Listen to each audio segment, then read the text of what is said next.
This concept quickly. If anyone in this room is looking for an instructor, a drill instructor, a sergeant or lieutenant to get you through this academy, get up and get out now. It's not going to happen. I'm not here to get you through the academy. That's not my function. It's not my job. My job is to place obstacles in front of you. It's your job to develop a process and how to get through those obstacles and move forward. My job is to make things uncomfortable. Discomfort promotes change, promotes better habits. From there, it's up to you whether you develop the self-discipline to sustain those habits moving forward. Make sense? Yes, sir. If you're looking from the outside, for outside factors to get you through this academy, do not come back on the 8th. Is that clear? Yes, sir. Hey everybody, welcome to F.I.D.O Talk with Dave Thompson. On today's episode, I want to hit yet again on environment. When we talk about environment, we tend to think of something that's out of our control, something that someone else creates. And as it pertains to leadership, that's somewhat true. An environment from a top leadership perspective is that leadership's creation. They tend to cultivate an environment, whether it's intentional or not. They create an environment based on their own principles, their morals and principles at that. So today I'd like to talk about environment, how to navigate within certain environments, and maybe give some insight and some resources into how you can develop as a leader, as an influential teammate, and how to create something that isn't present, maybe, isn't exactly there in your present environment. So let's start off with what people need, right? Because when we talk about leadership, and I talk about these things a lot when it comes to leadership, and we harp on them because historically, if you go back all the way to the beginning of time, these approaches and these time-tested ways of doing things have played out to be some of the most effective ways of leading, of fulfilling mission statements and getting things done, organizational goals or group goals, individual goals, whatever it might be. Whether we're leading ourselves or we're leading massive organizations, the principles are steadfast. And one of the biggest ones that seem to get somewhat dismissed or certainly underappreciated is the fact that human beings are the ones that are instrumental in attaining mission success or organizational goals or whatever objectives and goals that a small group or a large organization is trying to achieve. It's the human beings. To not understand human beings, human nature, and the needs of humans is going to prove to be a huge disservice. Disservice to the people, to the teams, to the organization, and to the overall mission statement. The overall organizational goal will suffer. It's been played out many, many times throughout history. So to know human beings and also to know and understand and have a pretty good grasp of history is terribly important, especially when we're looking to cultivate environments. If you're looking to do to make some changes within environments, and everything's evolving, and due to things in culturally, socially, technology-wise, there is always going to be change. There's going to be things that evolve on an operational level. The things that are steadfast, though, are those humans, the human beings, right? Human nature, how we interact, and how we have become and most effective. The things that we do and historically have done to become as effective as we can be. A couple of great examples of this is a guy named Paul O'Neill. I'm not going to dive too much into the specifics of Paul O'Neill. I suggest everyone listening to certainly do some research in Paul O'Neill in the Alcoa Aluminum Company. Paul O'Neill had a safety first approach when he took over the Alcoa company, and people thought he was out of his mind. At the end of the day, by putting safety first, the safety of the people, he took a company that had a $3 billion market share to a $27 billion market share. And he did this by creating some of the safest manufacturing practices in his particular industry. He put the safety of his people first. And that equated to an unprecedented success, especially in that industry. I recommend that people really, really research and look into his practices, his principles, his theories, and his thought process. An interesting, very interesting quote from Paul O'Neill is, "Part of leadership is to create a fight." Paul O'Neill's fight was safety. His rallying cry was, any accident is unacceptable.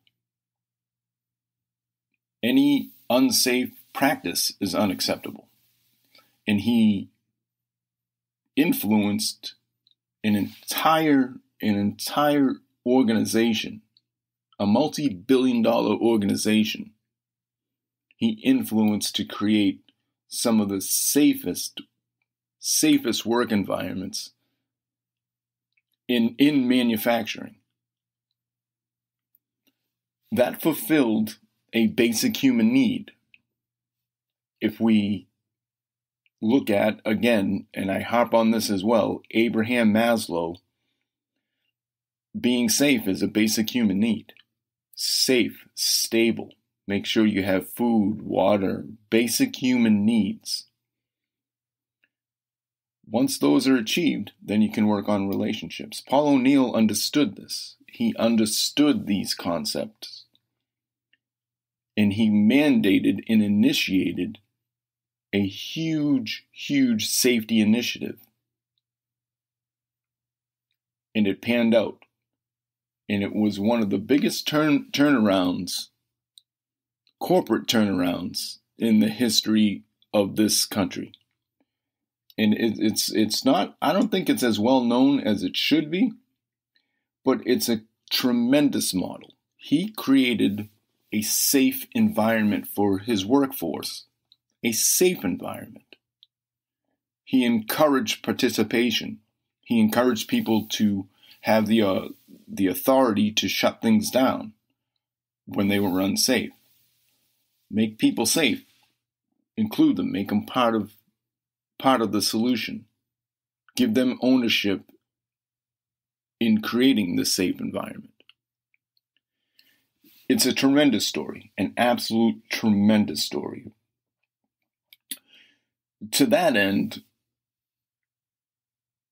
what to do if you find yourself in an environment that doesn't value safety or touts safety, as lip service, but the actions, policies, and practices are just the opposite of what they're spewing. What do you do then? Well, if we look at it from something I can relate to, and though I understand this is more military jargon or military terms, but in my opinion, it makes sense. So if I'm in a situation or an environment that doesn't value human needs, or at least that's the perception, a popular perception, that the human needs or the basic human needs of the employees, of the team, of the human beings doing the work aren't valued. Well, that's an insurgency, right? That is a culture. That is something that is produced, right? And again, it comes from the top down. And that is something that is projected. So what do you do to lead at a lower level when you're in an environment like that? When you're in what you perceive as an unstable, unsafe environment? Well, I guess you start conducting counterinsurgency measures, right? Now, what is a counterinsurgency? Well, it's a subculture, right? It's a startup. It's a grassroots movement. And what do? Well, you start by leading self daily, right? You start by being the example. You start by seeking out like-minded people. You start by presenting yourself well. You start by living your professional life by a certain code, a certain ethos, certain rules to which you choose not to bend on. You develop those principles and values, and you live them. You don't just talk about them, you do it. And you don't have to expose or project those with a huge ego. You just hold your head up and do what you do. As long as it's within the left and right limits of your organization and you're doing no harm, you create that subculture. And that will grow. One caveat to this is a counterinsurgency to combat something that isn't right or combat negativity with being positive. It is contagious, but it's a very slow process. Being negative, that shit'll spread like wildfire. That shit is contagious as fuck. Right? That is probably one of the most contagious cultures that one can create in any organization, on any team. It's so easy. It's the easy way out. It's the easiest way to conduct ourselves, right? So when trying to steer that ship around, trying to bring that around 180, you're going to be fighting the good fight. It's worth it. Even if it is a small team that can rely on one another, bounce ideas off one another, create a safety net for one another, and help one another navigate through the shit environment, or what's perceived as the unsafe or unstable environment, where people don't feel supported. If you can create a smaller team that supports one another by doing the right thing, encouraging the right thing, encouraging to live your professional life with morals and standards and principle in whatever ethos that you choose to conduct yourself with, that goes a long way, long game, long term, in navigating through that environment. Now, that environment may not be for everyone long term, and that's fine. That's 100% fine. And it's not to say that those who are not in that, let's call it a positive circle or the positivity team, that the other people aren't going to be supported. That takes away from the overall organizational goal, which everyone at some level should be working towards. I mean, that's the ultimate goal, right? The 3 principles that we talk about all the time, right? The 3 priorities. The overall mission, the team, and then me. To seek out those like-minded people, and you're going to have to filter out certain people, and that's okay, and that's all right, because I don't think there's any environment, any organization that doesn't have the stubborn shitbag who is just there for whatever selfish reasons, doesn't have the skill set or the building blocks or the willingness to be a team player, to work towards a common goal. And they're willing to put the people on the chopping block, or to sacrifice the people for personal gain. Or you have mid-level managers, supervisors, or whatever, that and top-level managers as well, that are willing to sacrifice the people for numbers, right? For self-preservation.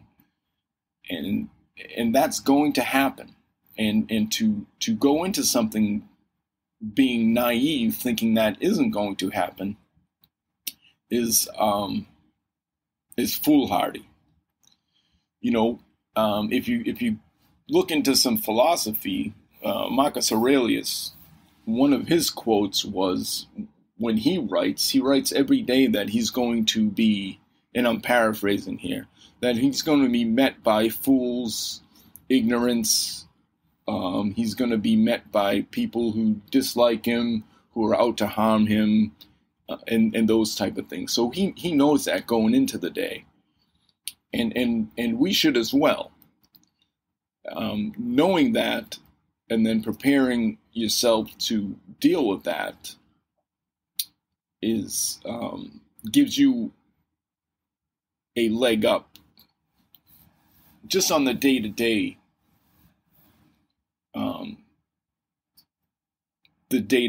approach to whatever environment you're in.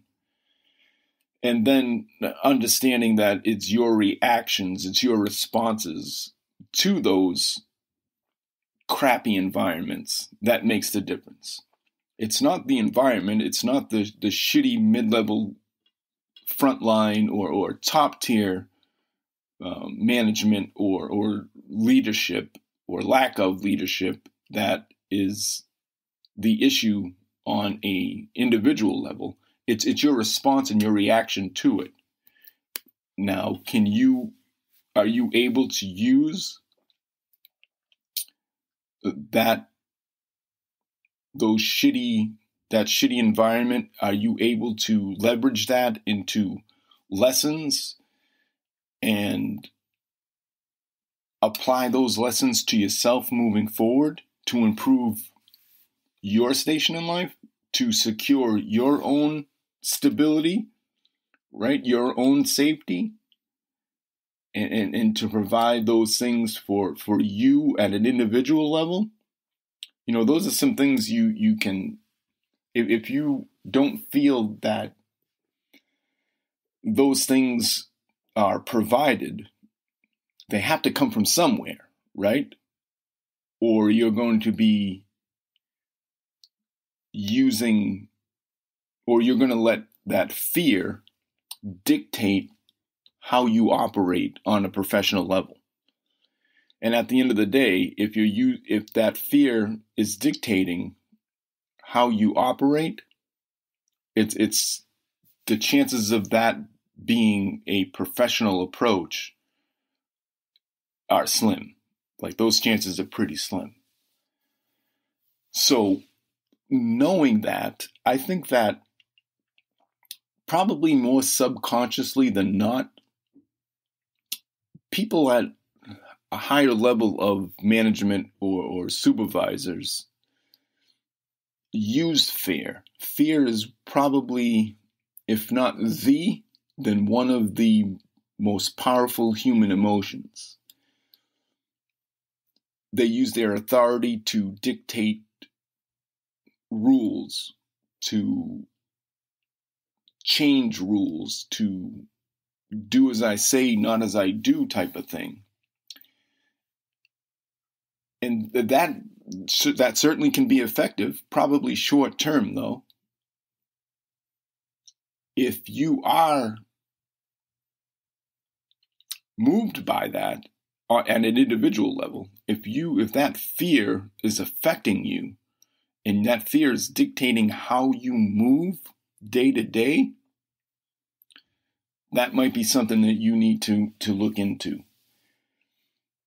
If fear is what's being served, fear can be a tremendous motivator as well.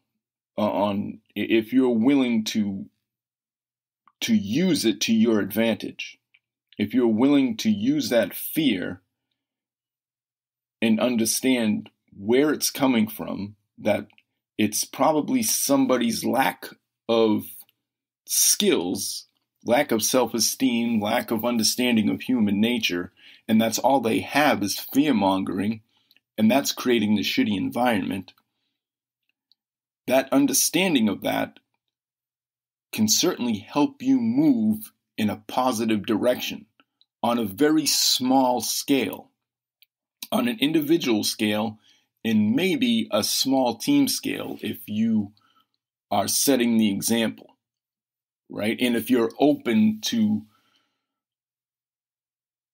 having other people understand where you're coming from, right? A little bit of mentorship and coaching, especially if you have got a little bit of seniority, or you're if you've been in a particular industry for an amount of time that you have some experience in some big picture understanding of that particular industry, you can certainly pass that on, and again, starting to create a subculture, right?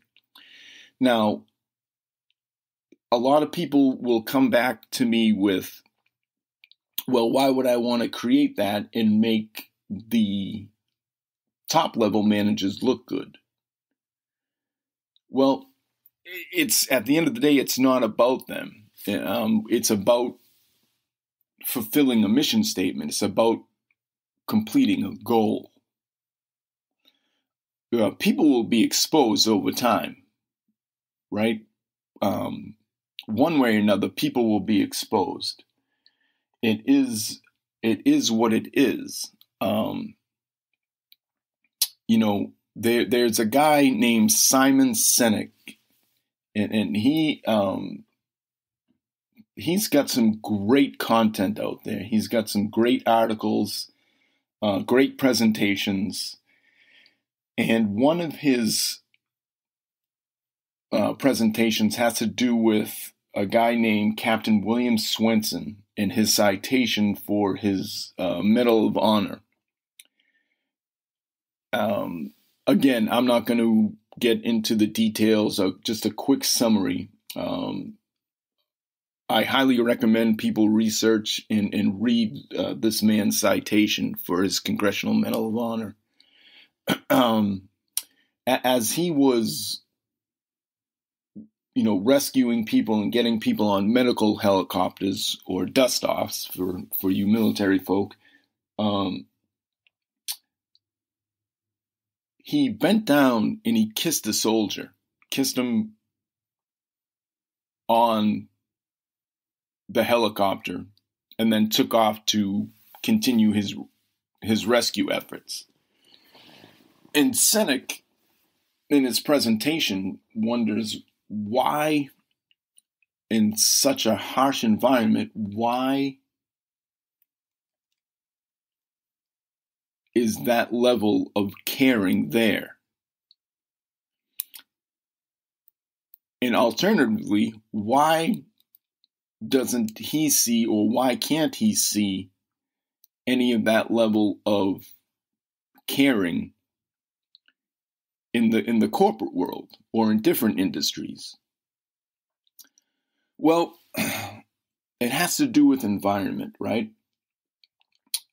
So even in the most austere environments, the harshest environments, the subculture is,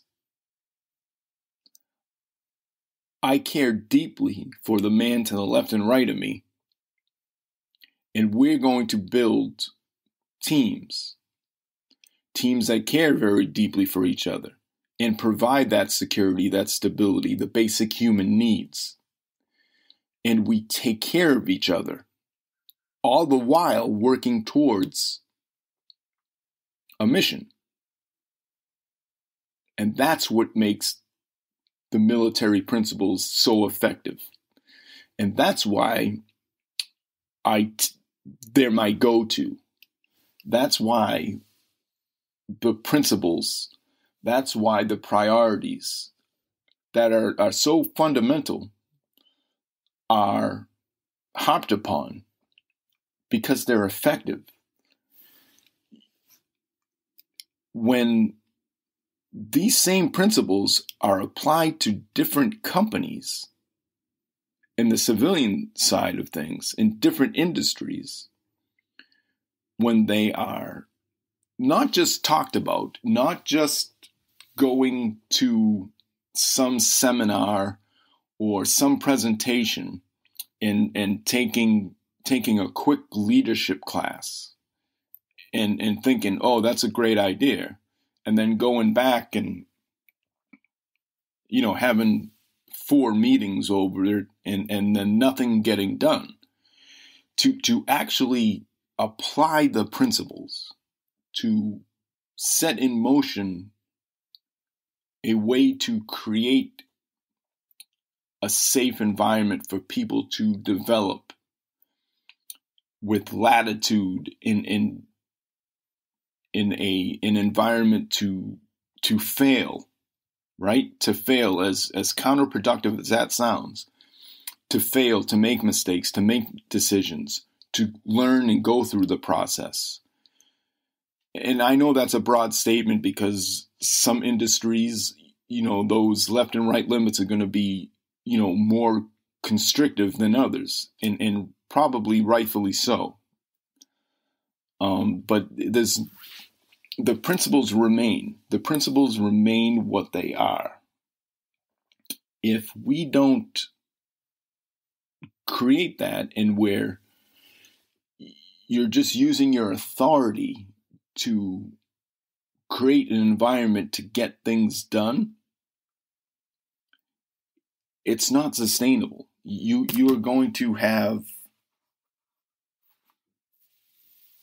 very limited, or your production goals, objectives, mission statements, they're going to be limited. It's going to fall short. Standards will drop. What you're willing to put up with to meet certain goals and objectives is going to stop. It's going to stunt the growth of the team. It's going to stunt, and then you're going to have to scale back on those objectives. You're going to have to scale back on the end game, and you're just not going to be as effective. And nobody's going to succeed. Everyone's just going to succumb to that new lowest standard, whatever we're willing to put up with. At the individual level, though, if you're not willing to lower your own personal standard, then don't. You don't have to. You can keep your own personal standards, but just understand that in certain arenas, it might not, the measure of success might not be very visible, right? You might not ascend as quickly as you may deserve, given whatever type of industry politics or games or drinking the Kool-Aid or playing ball or any of those type of scenarios that you want to throw out there. If your measure of success is staying true to yourself, staying true to the principles, still accomplishing the objectives in a noble, honorable way while maintaining your principles, your morals, your dignity, and not sacrificing those principles that mean something to you, then you're successful.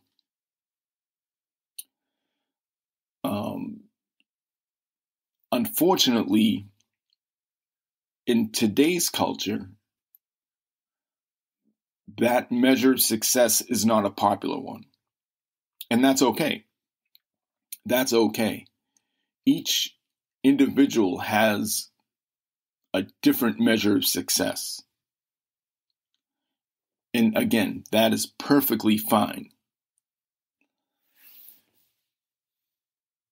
One way or another, you're going to have to deal with an environment that isn't conducive to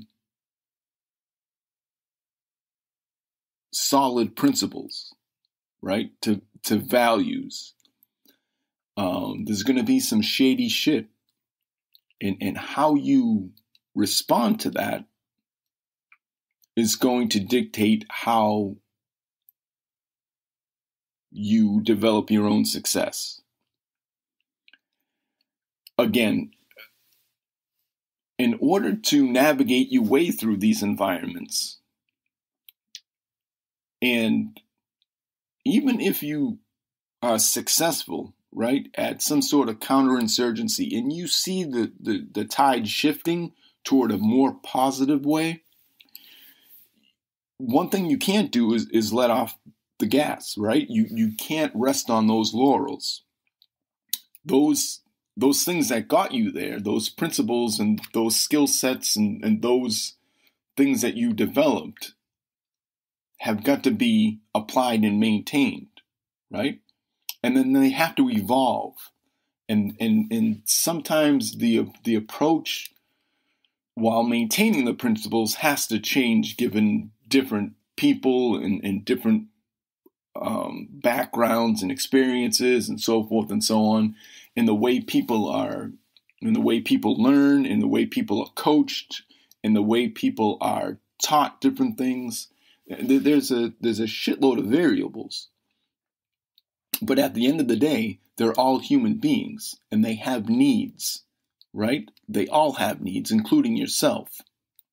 So if you walk around bullshitting yourself, thinking that you have all the answers, that you do and maintain your morals and principles and you don't give them up, if you're bullshitting yourself, you will bullshit other people. Once you get on that train, it's just a matter of time before you're exposed, right? And then you'll lose people. You'll lose their ear. You'll lose their coachability. You'll lose their interest.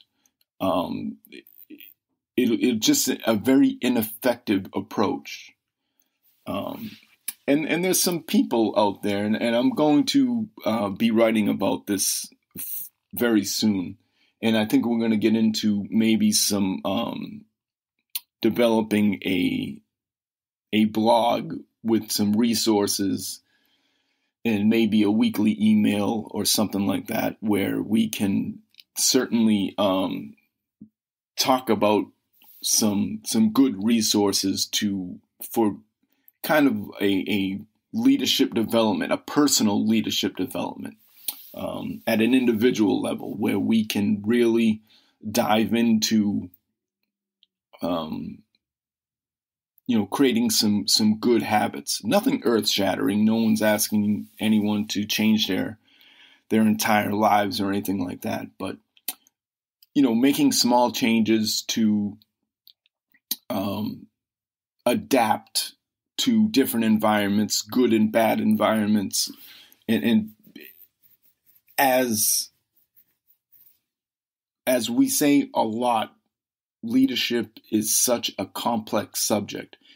But in my opinion, leadership is the freaking answer, man. It's the answer.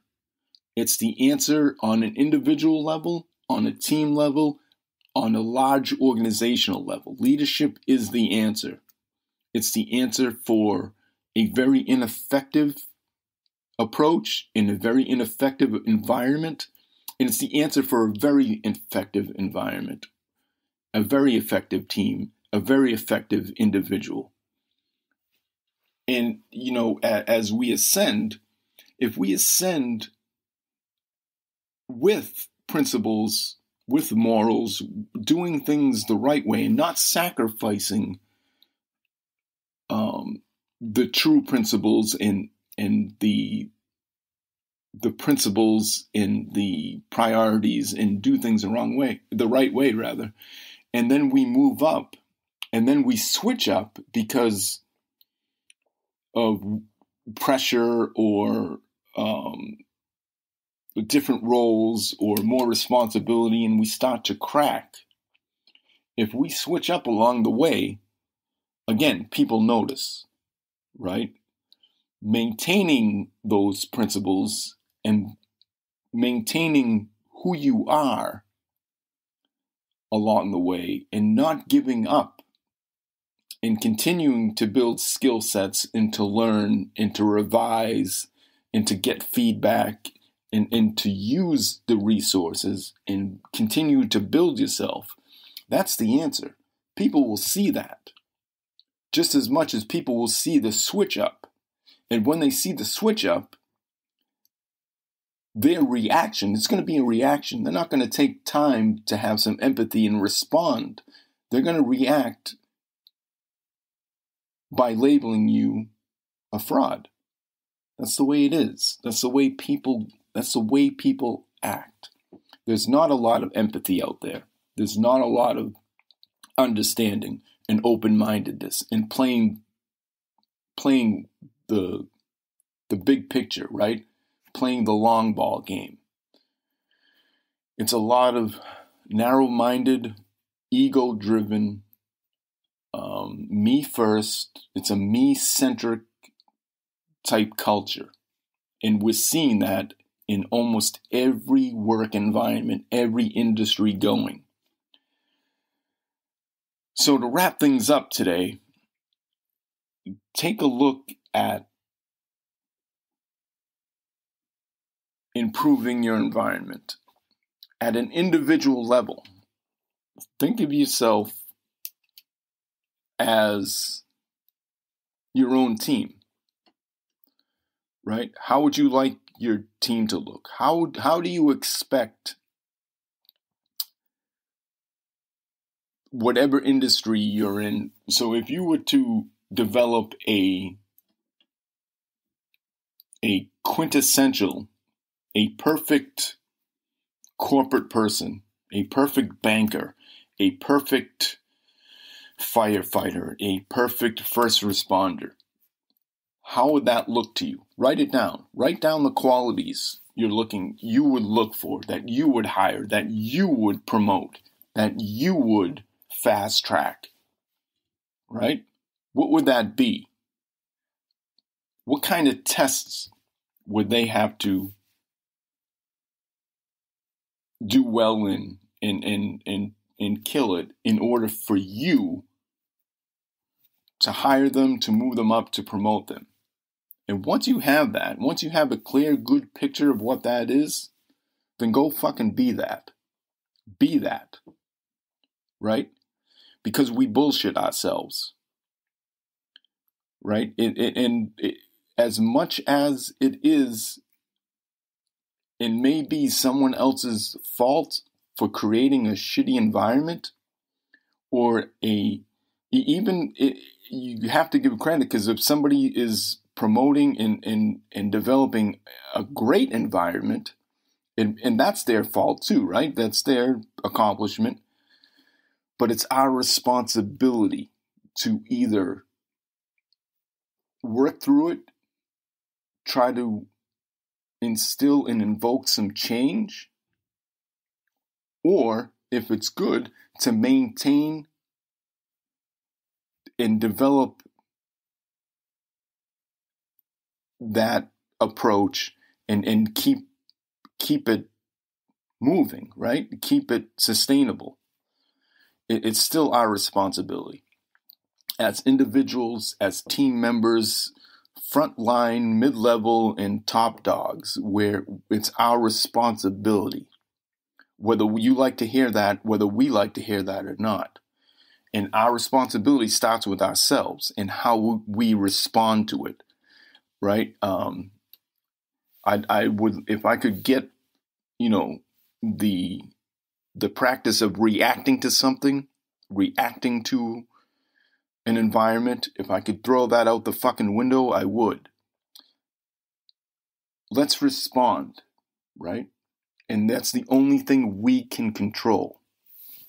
You're not going to control a whole environment, right? You don't have that at the individual team mid-level positions. You just don't.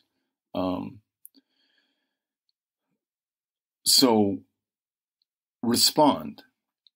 Take the initiative, right? Take that model of what you think is the right, the perfect whatever you are, or whatever industry you're in.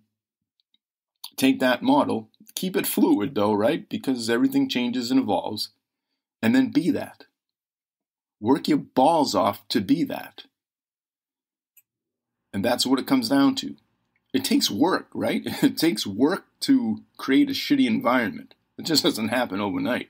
It takes, whether it's a subconscious effort, if it's a lack of caring, whether it's a lack of empathy, lack of, recognizing human needs, whatever it is, it's work, right? It's also work to change that. It's also work to get up and muddle through that. And it takes work to change that. So one way or another, you're going to have to fucking work. So just pick your work, right? Pick the suck. One way or another. So I'll wrap it up today with whatever environment you are in. Again, it's not your fault, but it's your responsibility to deal with it in whatever manner that you decide.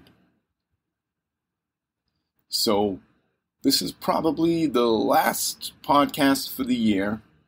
We will be doubling down our efforts for next year. We will be having some guests on coming up for 2023.